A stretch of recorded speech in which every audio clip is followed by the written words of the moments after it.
आओ मैं आपको वेलकम कराता हूँ मैम के सामने। तो मैम प्लीज कम। और लिखने के लिए हमें किस शैली का, कौन से उदाहरण का प्रयोग करना है, ये भी बहुत जरूरी है। मूल्यांकन का अनुभव विभिन्न बोर्डों में मैंने रखा हुआ है। बहुत सारे लोग मिलकर के किसी समान उद्देश्य की पूर्ति करने के लिए व्यवसाय को प्रारंभ करते हैं। सिर्फ वस्तु ही नहीं बल्कि सेवाओं का भी क्रय विक्रय व्यवसाय ऑर्गेनाइजेशन करते हैं। सो हेलो माय डियर कॉम्यान्स, कैसे हो यार आप सब? मुझे उम्मीद है कि सब होंगे झकास। तो इस उम्मीद के साथ निकू भी आए हैं तो कुछ ना कुछ खास लाए। तो आज मैं क्या खास लाया हूं? तो आज मैं आपकी एक प्रॉब्लम है, एक इश्यू है, एक रिक्वेस्ट थी, उन सब प्रॉब्लम, उन सब रिक्वेस्ट को सॉल्व करने के लिए आया हूं।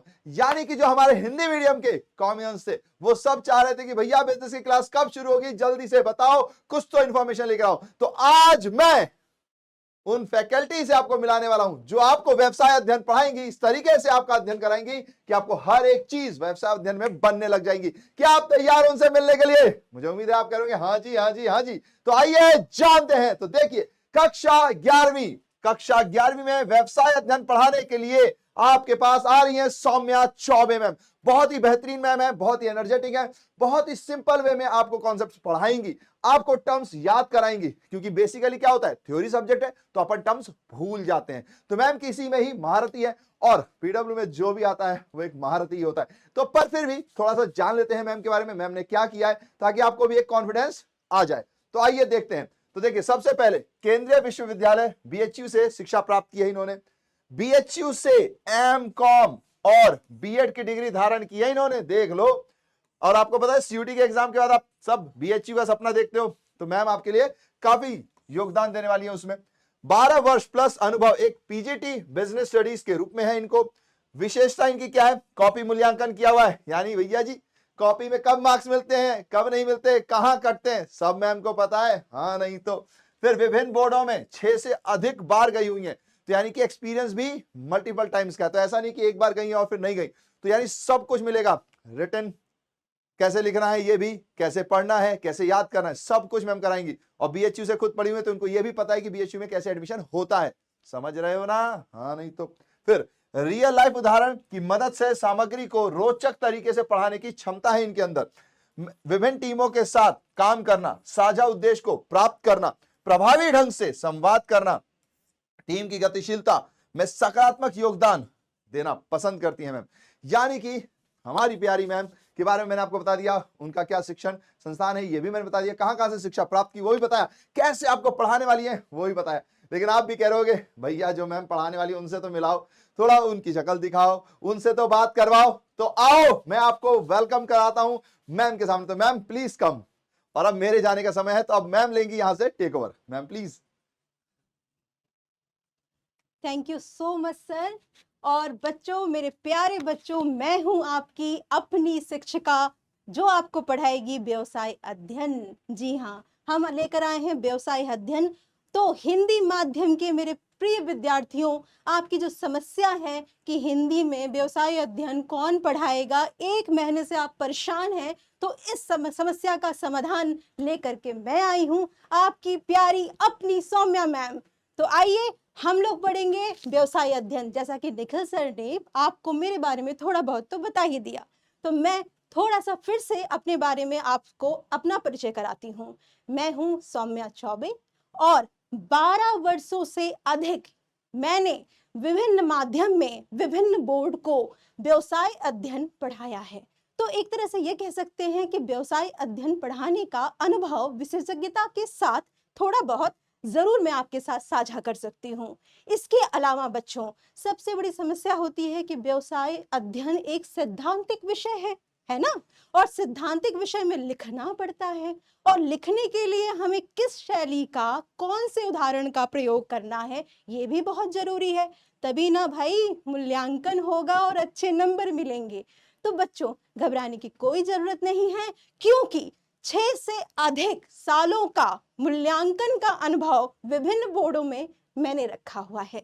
तो कहीं ना कहीं आपको प्रश्न का जवाब कैसे लिखना है, कितने पॉइंट्स आप लिखें कि आपको अच्छे नंबर मिले, उदाहरण में आप क्या उदाहरण दें, कॉन्सेप्ट्स यानी अवधारणा को कैसे समझाना है ताकि वो रोचक तरीके से आपको आपके सब्जेक्ट्स को ज्ञान के साथ पहुंचा सके, इसके लिए मैं आपके साथ आई हूं व्यवसाय अध्ययन पढ़ाने के लिए। ठीक है, तो बच्चों सबसे पहले हम ये भी जानेंगे कि व्यवसाय अध्ययन में पढ़ना क्या है।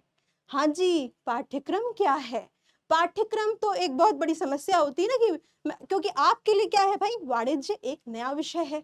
अब तक आप लोगों ने हिंदी पढ़ा, गणित पढ़ा, विज्ञान पढ़ा, सामाजिक विज्ञान पढ़ा, लेकिन वाणिज्य कक्षा 11 में आपके लिए एक नया विषय है और इस विषय में व्यवसाय अध्ययन भी एक नया विषय है। तो व्यवसाय अध्ययन में पाठ्यक्रम क्या है, व्यवसाय अध्ययन होता क्या है, व्यवसाय क्या है, तो थोड़ा बहुत इसके बारे में आज इस लेक्चर में हम लोग जानेंगे कि व्यवसाय अध्ययन के पाठ्यक्रम कक्षा 11 में क्या चीजें हैं। ठीक है, तो आइए बच्चों, यहाँ पर मैंने एक स्लाइड आपको दिख रही है। ये स्लाइड में कक्षा 11 का जो पाठ्यक्रम है उसके बारे में थोड़ी बहुत चर्चा हम लोग करते हैं। ठीक है, तो सबसे पहले बच्चों ये जानो कि कक्षा 11 का जो पाठ्यक्रम है वो 2 खंडों में विभक्त है, 2 भागों में बांटा गया है। पहला जो भाग है उसका नाम जो है वो है व्यवसाय का आधार। क्या नाम है इसका? व्यवसाय का आधार। व्यवसाय आधार, मूल तत्व। जी हाँ, मूल तत्वों के बारे में इस खंड में अध्यायवार विवेचना की गई है। मूल खंड यानी मूल तत्व। इस अध्याय का एक जो है, भाग 1 का अध्याय 1 जो है वो व्यवसाय, व्यापार एवं वाणिज्य है। इसमें हम लोग व्यवसाय के बारे में, उसके अर्थ के बारे में, उसके उद्देश्य के बारे में, उसकी प्रकृति के बारे में पढ़ेंगे कि व्यवसाय क्या है भाई, व्यवसाय में क्या करते हैं और इसकी प्रकृति कैसी है, उद्योग क्या होते हैं और ये कितने प्रकार के हैं, उद्योगों में प्राथमिक, द्वितीयक, तृतीयक उद्योग क्या होते हैं, इसके अलावा जो लाभ है व्यवसाय में कैसे जुड़ा हुआ है, और साथ ही साथ ये भी देखेंगे कि जोखिम, व्यवसाय में जोखिम भी है, रिस्क भी है, व्यवसाय में लाभ भी हो सकता है और क्या हो सकता है, हानि भी हो सकती है। तो यस, जोखिम का जो तत्व है वो भी व्यवसाय में होता है। जोखिम पैदा करने के कारक कौन कौन से हैं, कौन से कारण हैं, ये सारा चीज हम लोग अध्याय 1 में विवेचना यानी डिस्कस करेंगे। तो अध्याय 1 तो इसी विषय वस्तु से संबंधित है। अब इसको कैसे पढ़ना है, जब हम लोग लेक्चर स्टार्ट करेंगे चैप्टर 1, उसमें हम लोग जानेंगे कि क्या क्या चीजों को कैसे कैसे लिखना है और कैसे कैसे याद करना है। इसके बाद आता है अध्याय 2। अध्याय 2 की जो विषय सामग्री है वो है व्यावसायिक संगठनों के प्रारूप। अध्याय का नाम है बच्चों व्यावसायिक संगठनों के प्रारूप, का मतलब हो गया कि व्यवसाय करने के कितने फॉर्म, तरीके, रूप हैं। जी हाँ, व्यवसाय कितने तरीके से कर सकते हैं। क्या एक सिंगल व्यक्ति भी व्यवसाय कर सकता है? हाँ जी, कर सकता है। किस तरह से? एकल स्वामित्व के आधार पर। एकल स्वामित्व यानी एकाकी स्वामित्व व्यवसाय का एक स्वरूप या रूप है। इसके अलावा दूसरा है साझेदारी। 2 या 2 से अधिक, 2 से ज्यादा व्यक्ति मिल करके भी कोई व्यवसाय करते हैं तो वो साझेदारी संगठन स्वरूप माना जाता है। इसके अलावा कंपनी, कंपनी भी एक फॉर्म, एक तरीका है व्यवसाय करने का, जिसमें कि बहुत सारे लोग मिलकर के किसी समान उद्देश्य की पूर्ति करने के लिए व्यवसाय को प्रारंभ करते हैं।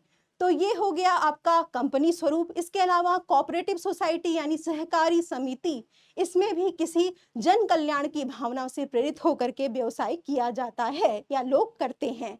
इसके अलावा आप लोग देखते हैं कि ज्वाइंट हिंदू फैमिली बिजनेस, जिसे हम लोग संयुक्त हिंदू फैमिली परिवार बिजनेस व्यवसाय भी कहते हैं, इसमें भी क्या होता है, ये एक परंपरागत तरीका है व्यवसाय करने का।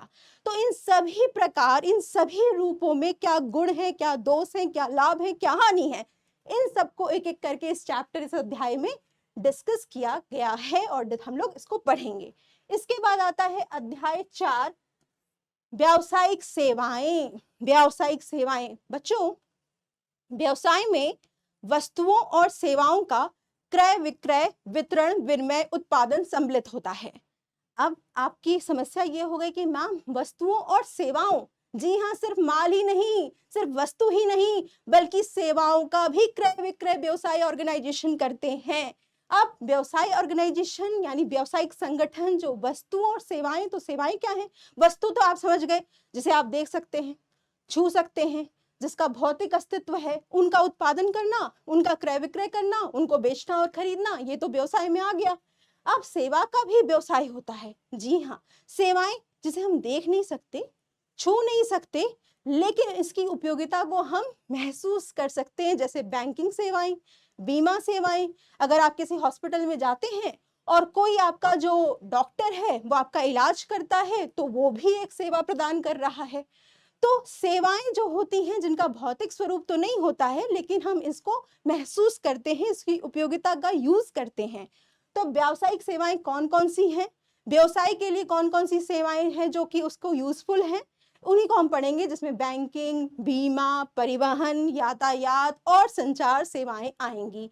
ठीक है, इसके बाद आता है अध्याय 6। अध्याय 6 लास्ट अध्याय है भाग 1 का। इसमें बच्चों क्या पढ़ना है? व्यवसाय का सामाजिक उत्तरदायित्व एवं व्यावसायिक नीति शास्त्र। बच्चों ये ध्यान रखो कि व्यवसाय सिर्फ लाभ कमाना ही नहीं है, बल्कि कस्टमर क्रिएशन यानी उपभोक्ता निर्माण करना भी है। उपभोक्ता निर्माण कब होगा? जब व्यवसाय अपने सामाजिक उत्तरदायित्वों की पूर्ति करेगा। सामाजिक उत्तरदायित्व की पूर्ति का मतलब क्या हो गया? समाज के प्रति व्यवसाय के बहुत सारे उत्तरदायित्व यानी कर्तव्य होते हैं, उन कर्तव्यों का निर्वहन करना। जैसे कि उदाहरण के तौर पर अगर मैं बात करूं, तो अगर कर्मचारी हैं तो उनको वेतन और पारिश्रमिक की सही दर निश्चित करना और प्रदान करना। इसके अलावा अगर सरकार के प्रति सामाजिक उत्तरदायित्व की बात करूं, तो करों का सही समय पर भुगतान करना। इसके अलावा पर्यावरण संरक्षण कार्यक्रमों में भाग लेना। इसके अलावा और भी बहुत सारे होते हैं, जैसे जन कल्याण सेवाओं में भाग लेना, जैसे कि हम कह सकते हैं कि हॉस्पिटल्स बनाना, या फिर मुफ्त में वितरण करना, चैरिटी करना, दान करना, ये सारे भी सामाजिक उत्तरदायित्व हो जाते हैं। तो समाज के प्रति जो कर्तव्य होंगे, उन कर्तव्यों को इस अध्याय में बताया गया है। अब आते हैं, बात करते हैं भाग 2 की। भाग 2 खंड 2 जो कि आपकी एनसीईआरटी किताबों में है, उसका नाम है व्यावसायिक संगठन, वित्त एवं व्यापार। बच्चों ये नाम है।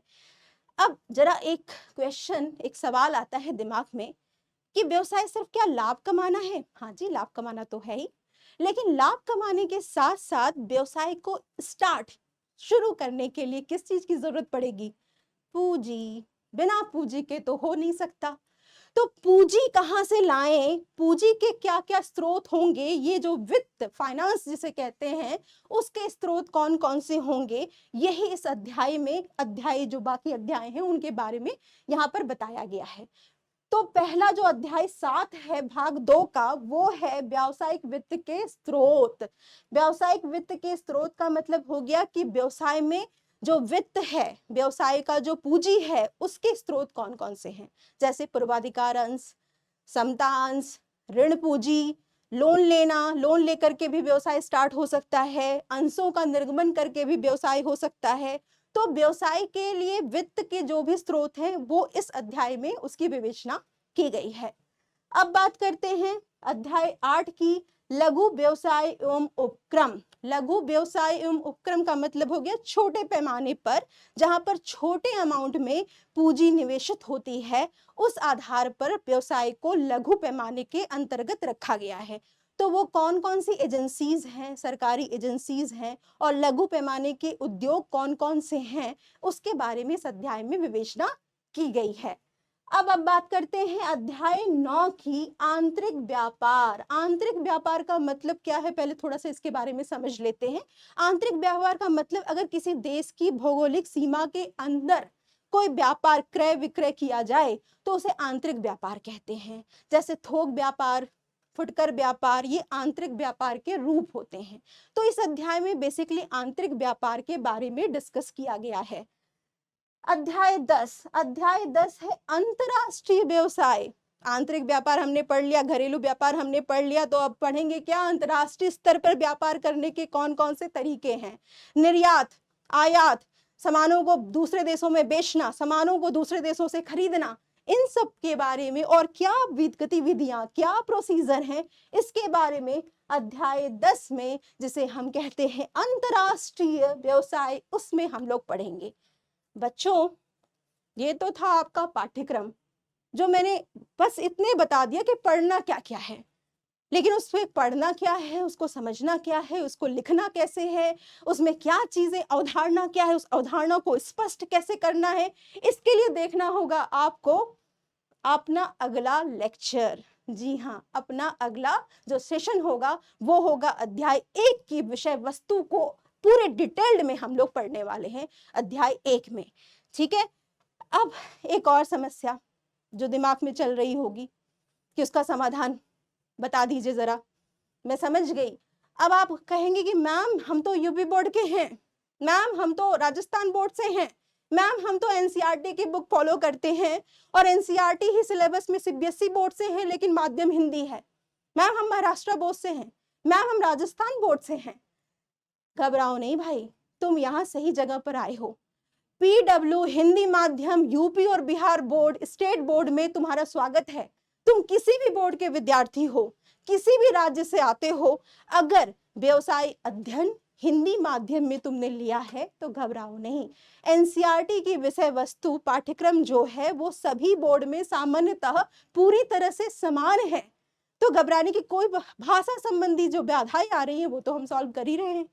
तो हिंदी माध्यम में एनसीईआरटी की किताबें ही फॉलो होंगी, चाहे वो किसी भी बोर्ड में हो, और पाठ्यक्रम जो है, जो विषय वस्तु है, वो सभी बोर्डों के लिए व्यवसाय अध्ययन में यही रहने वाला है। तो फिर क्या घबराना है भाई, आ जाओ हमारे साथ और बताओ कि कैसा लग रहा है तुमको व्यवसाय अध्ययन। और अब तो कोई समस्या नहीं है ना? ठीक है, बिल्कुल नहीं होगी। तो इसी के साथ मैं ये उम्मीद करती हूँ कि हमारा ये सफर बहुत ही बढ़िया और बहुत ही अच्छा होने वाला है।